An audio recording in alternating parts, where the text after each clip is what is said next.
This is Grandi Corolla 1.8 accident repaired car, and you can see and analyze there is very little marking and repaired uh, symptoms.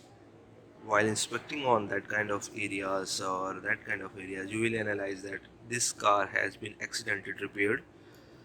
Furthermore, you can see the ABS actuator pipelines. It has been little bit bent, and that area you can see it is not genuine as it should be. The bolt condition, there are the many symptoms which it has been suspected, which it has been repaired from major accident. You can see this area, this bolt.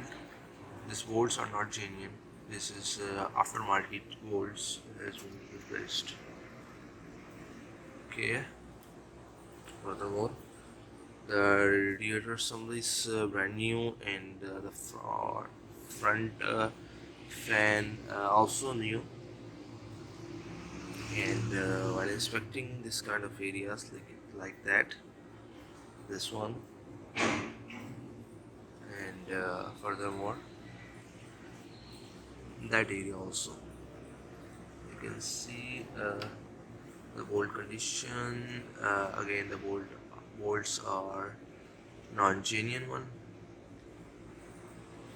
This area, see this area. This is the band area, and completely almost repaired from front side.